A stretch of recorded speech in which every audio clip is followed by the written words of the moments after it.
Hello friends, this is Mohammad Shaved and welcome back to my YouTube channel LS इक्व study world. तो आज हम discuss करेंगे अपने एक नेक्स्ट टॉपिक यानी कि ऑप्टिमम थ्योरी ऑफ पॉपुलेशन, या जिसे हम अनुकूलतम जनसंख्या का सिद्धांत भी कहते हैं। तो आज का हमारा टॉपिक है अनुकूलतम जनसंख्या सिद्धांत।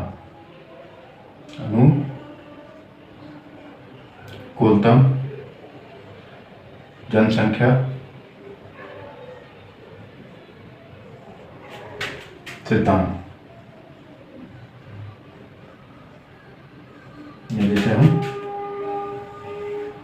ऑप्टिमम थ्योरी ऑफ पॉपुलेशन भी कहते हैं।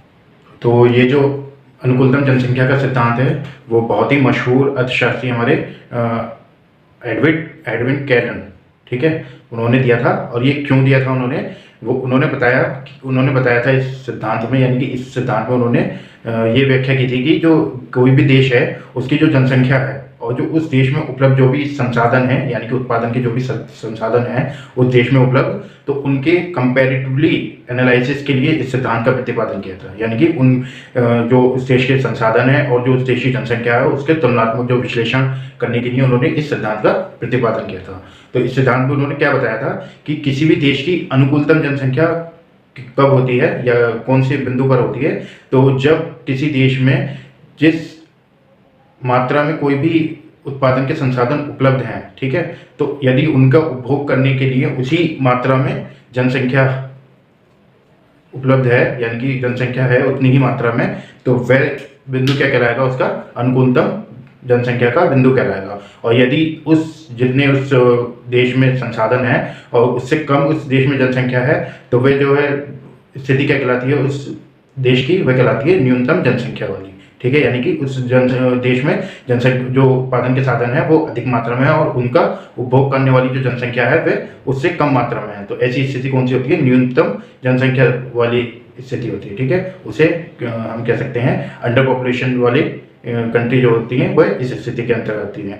और जो किसी देश के उपलब्ध साधन है उससे अधिक यदि किसी देश की जनसंख्या होती है तो वह कैसी कहलाती है, ओवर पॉपुलेशन, ठीक है। वो जो कम होती है वो कहलाती है अंडर पॉपुलेशन, और जो ज़्यादा होती है उस संसाधनों की उपलब्ध मात्रा की तुलना में, तो वह कौन सी स्थिति कहलाती है हमारी, वह कहलाती है ओवर पॉपुलेशन की स्थिति। तो इन दोनों के मध्य, यानी कि जितने किसी भी देश में उपलब्ध संसाधन है उत्पादन के, यदि उतनी ही मात्रा में किसी देश की जनसंख्या होती है, यानी कि उसकी तुलना में उसके समान ही जनसंख्या होती है, तो वह स्थिति क्या कहलाती है, उस देश की अनुकूलतम जनसंख्या की स्थिति कहलाती है, ठीक है। तो ऐसा होने से क्या होता है कि जिस देश की जनसंख्या अनुकूलतम होती है उसमें क्या होता है, प्रति व्यक्ति आय भी अधिक होती है, और जो वहाँ के लोग होते हैं, यानी कि जो वहाँ पे निवास करते हैं लोग, तो उनके क्या होता है, जीवन स्तर भी उच्च होता है। और जबकि ओवर पॉपुलेशन वाले जो देश होते हैं उनकी जो जीवन स्तर होता है वो भी कम होता है, क्योंकि उसमें क्या होता है, जो उनके संसाधन होते हैं उपलब्ध उससे ज़्यादा जनसंख्या होती है, जिससे उनकी प्रति व्यक्ति आय जो होती है वो क्या हो जाती है, कम हो जाती है, ठीक है। और जो उनका जीवन स्तर होता है वो भी घट जाता है। इसी तरह जो हमारी अंडर पॉपुलेशन वाली स्थिति है उसमें भी क्या होता है, जो हमारे जनसंख्या होती है वो साधनों से कम होती है, ठीक है। उपलब्ध जो साधन है किसी भी देश में उससे कम मात्रा में होती है। इससे क्या होता है कि जो उस देश में उपलब्ध जो साधन है उनका जो है पर्याप्त क्या नहीं हो पाता, उपभोग नहीं हो पाता, जिससे कि क्या होता है, उससे भी जो वहाँ की जनसंख्या उसकी क्या होती है, प्रति व्यक्ति आय कम रहती है और उनका भी जीवन स्तर क्या रहता है, थोड़ा निम्न स्तर का रहता है, ठीक है। तो जो इन दोनों के बीच की स्थिति, यानी कि यदि उस देश में, जिस देश में उपलब्ध संसाधन और जो जनसंख्या है वो समान मात्रा में होती है, तो वह कौन सी स्थिति कहलाती है, हमारी अनुकूलतम जनसंख्या की दशा या फिर स्थिति कहलाती है, ठीक है। तो इस नियम को जो एडवर्ड कैरन द्वारा दिया गया था, इस नियम के लागू होने के लिए कुछ मान्यताएं हैं, जैसे कि हम पिछले सिद्धांतों में भी पढ़ते आ रहे हैं। तो इस नियम की भी कुछ मान्यताएं, तो उनको देख लेते हैं कि ये जो नियम है वो किन मान्यताओं पर आधारित है, ठीक है। तो हम देखेंगे इस सिद्धांत की कुछ मान्यताएं। तो सबसे पहली मान्यता है हमारी कि उत्पादन की तकनीक स्थिर, ठीक है। तो इसका क्या मतलब है कि जब हम इस सिद्धांत का विश्लेषण करेंगे तो उस समय क्या मानकर चलते हैं हम कि जो उत्पादन की तकनीक है उस देश की वह क्या है, स्थिर है, यानी कि उसकी जो टेक्निक्स है उसमें किसी भी प्रकार का कोई भी परिवर्तन नहीं हो रहा है, ठीक है। तो ये थी पहली। अब दूसरी मान्यता हमारी पूंजी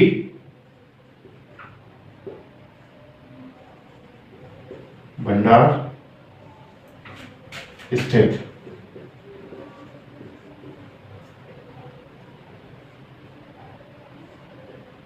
ठीक है, तो जो जब ये सिद्धांत को हम एनालाइज करते हैं तो उस समय हम ये भी मानकर चलते हैं कि जो पूंजी है वह उपलब्ध मात्रा में यानी कि पर्याप्त मात्रा में उपलब्ध है। ठीक है, तो ये हम इसमें मान करके चलते हैं। हमारी तीसरी मान्यता है कि लोगों की आवश्यकताएं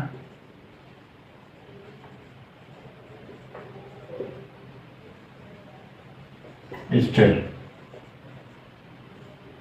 ठीक है, तो हमारी तीसरी मान्यता क्या है कि लोगों की जो आवश्यकता है वह भी स्थिर है, यानी कि उसमें भी किसी प्रकार का कोई भी परिवर्तन नहीं हो रहा है। ठीक है, ना तो लोगों की आवश्यकताएं बढ़ रही हैं और ना ही लोगों की आवश्यकताएं घट रही हैं। उसको हम क्या मान करके चलते हैं? स्थिर मान करके चलते हैं। और चौथी मान्यता हमारी वह है कार्यशील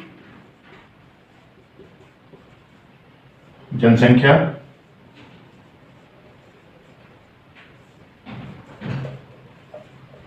स्थिर। ठीक है, तो चौथी क्या है हमारी मान्यता कि कार्यशील जनसंख्या स्थिर, यानी कि जिस देश में हम इस सिद्धांत को एनालाइज कर रहे हैं उस देश में क्या मान करके चलते हैं हम कि जो कार्यशील जनसंख्या है हमारी उस देश की वह क्या है? स्थिर है। ना तो कार्यशील जनसंख्या बढ़ रही है ना ही घट रही है, यानी कि उसमें किसी प्रकार का कोई भी परिवर्तन नहीं हो रहा है। ठीक है, तो इसको भी हम स्थिर मान करके चलते हैं। तो ये थी हमारी कुछ मान्यताएं इस सिद्धांत की। तो अब हम इसको एक ग्राफ के माध्यम से देख समझने की कोशिश करेंगे। तो इसको रफ कर लेते हैं और देखते हैं ग्राफ से।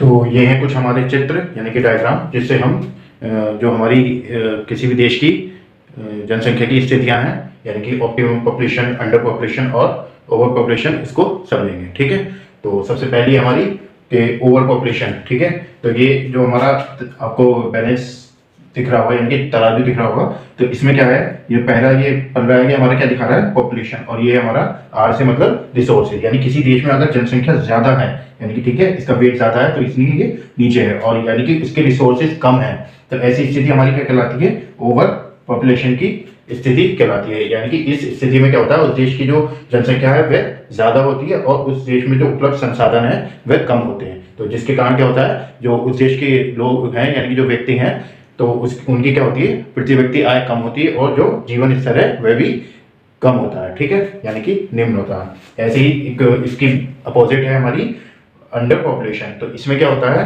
कि उस देश की जो जनसंख्या होती है वो तो कम होती है और जो उस देश में रिसोर्सेज होते हैं यानी कि जो उपलब्ध संसाधन है वो क्या होते हैं? ज्यादा मात्रा में होते हैं। तो आप देख सकते हैं कि जो पल्ला भारी जिसे हम नॉर्मल भाषा में बोलते हैं कि किसका पल्ला भारी है, तो जो रिसोर्सेज है हमारे वो क्या है? ज्यादा है, यानी कि उनका वेट ज्यादा है और जो हमारी जनसंख्या है उस देश की वह क्या है? कम है। ठीक है, तो ऐसी स्थिति क्या कहलाती है हमारी? उस देश की अंडर पॉपुलेशन, यानी कि वे देश कौन से कहलाते हैं? अंडर पॉपुलेशन वाले देश कहलाते हैं। ठीक है, तो इस स्थिति में भी क्या होता है कि जो उस देश के लोग हैं वह उपलब्ध संसाधनों का पूर्ण रूप से उपभोग नहीं कर पाते हैं। ठीक है, यानी कि उनका प्रयोग नहीं कर पाते हैं, तो इसकी वजह से उनकी भी जो प्रति व्यक्ति आय, प्रति व्यक्ति उत्पादन होता है वह कम हो जाता है और जो जीवन स्तर है वो भी उनका भी कम रहता है। फिर इन दोनों के मध्य जो बीच की स्थिति होती है उसे हम क्या कहते हैं? Optimum population. तो उसमें क्या होता है? जो हमारे किसी भी देश की जनसंख्या है उसकी मात्रा और जो हमारे किसी उस देश की जनसंख्या की उस देश में उपलब्ध जो संसाधन यानी कि जो रिसोर्सेज है हमारे,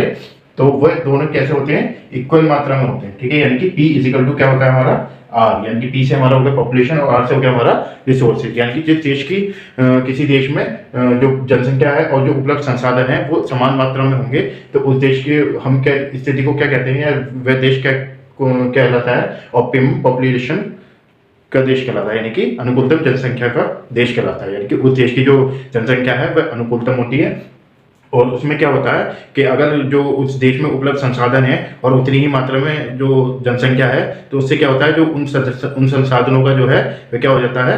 पूर्णतः उपयोग हो जाता है और जिससे क्या होता है? प्रति व्यक्ति उत्पादन जो है वो बढ़ जाता है और जो वहाँ की जीवन स्तर है वो भी बढ़ जाता है। लेकिन ये जो स्थिति होती है वे एक लिमिट तक रहती है, यानी कि एक निश्चित बिंदु तक रहती है। और यदि इसके बाद जनसंख्या बढ़ती है तो क्या होता है, जो फिर मैंने अभी बताया था, ये वाली सिचुएशन आ जाती है हमारी कि जनसंख्या बढ़ जाती है तो ओवर पॉपुलेशन हो जाता है, और यदि इससे जनसंख्या कम हो जाती है तो क्या हो जाता है, अंडर पॉपुलेशन हो जाता है। तो इस सिद्धांत को अब हम एक डायग्राम के माध्यम से समझेंगे। जैसे मान लीजिए ये हमारा पॉपुलेशन इस पे दर्शाएंगे हम, और इस पे रिसोर्सेज, ठीक है। तो जो जनसंख्या होती है, क्योंकि इस पे रिसोर्सेज हैं, तो किसी भी देश में जैसे मान लीजिए कि जनसंख्या बढ़ रही है, ठीक है, तो रिसोर्सेज जो है वो उपलब्ध मात्रा में है, यानी पर्याप्त मात्रा में है, तो ऐसे में क्या होता है, जो लाभ है वो अधिक होता है, ठीक है, और जनसंख्या बढ़ रही है और उत्पादन के साधन भी उपलब्ध हैं, तो ऐसे में जो प्रति व्यक्ति आय है, यानी कि जो लाभ है प्रति व्यक्ति, वो बढ़ता है। तो ठीक है, लेकिन ये एक निश्चित बिंदु पे जाके क्या हो जाता है, बराबर हो जाता है, यानी कि जब उत्पादन के जो साधन है और जो पॉपुलेशन है वो क्या हो जाते हैं, दोनों इक्वल हो जाते हैं, तो वे क्या कहलाता है, हमारा अनुकूलतम जनसंख्या का बिंदु। ठीक है, यहाँ पे क्या है, पर्याप्त साधन है और पर्याप्त ही जनसंख्या है। ठीक है, तो इस बिंदु को क्या कहते हैं हम, अनुकूलतम जनसंख्या, ठीक है, या ऑप्टिमम पॉपुलेशन। और यदि इसके बाद भी अगर जनसंख्या बढ़ती है, यानी इस बिंदु के बाद अगर जनसंख्या बढ़ती है, जहां पर जो हमारे उत्पादन के साधन है वो और जो हमारी पॉपुलेशन है वो बराबर है, उसके बाद यदि जनसंख्या बढ़ती है तो क्या होता है, जो प्रति व्यक्ति उत्पादन से हमें जो लाभ प्राप्त हो रहा था वो क्या होने लगेगा, घटने लगेगा। ठीक है, जो प्रति व्यक्ति लाभ प्राप्त हो रहा था हमें, ठीक है, तो वो क्या होगा, घटने लगेगा, यानी कि यहाँ पे जो होती है लाभ में वृद्धि होती है। ठीक है, या हम कह सकते हैं उत्पत्ति वृद्धि नियम लागू होता है। ठीक है, लाभ में वृद्धि होगी और इधर क्या होगा, लाभ में हानि होगी, यानी कि यहाँ कह सकते हैं हम उत्पत्ति ह्रास नियम लागू हो जाएगा यहाँ पे। ठीक है,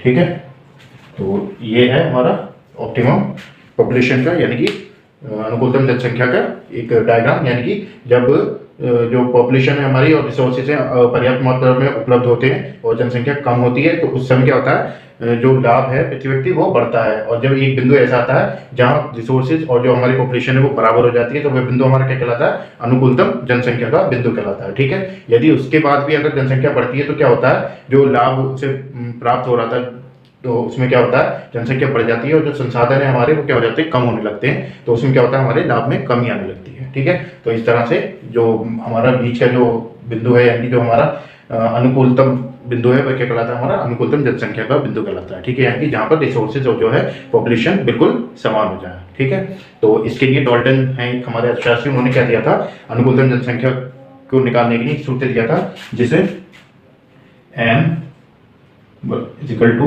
a minus o upon o।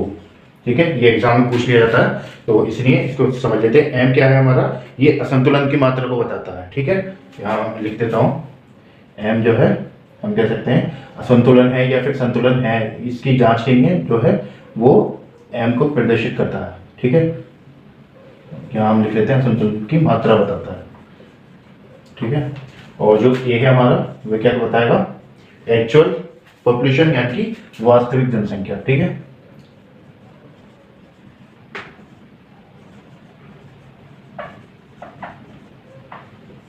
और जो हमारा ओ है वो क्या बताएगा, ऑप्टिमम, यानी कि अनुकूलतम जनसंख्या। अनुकूलतम,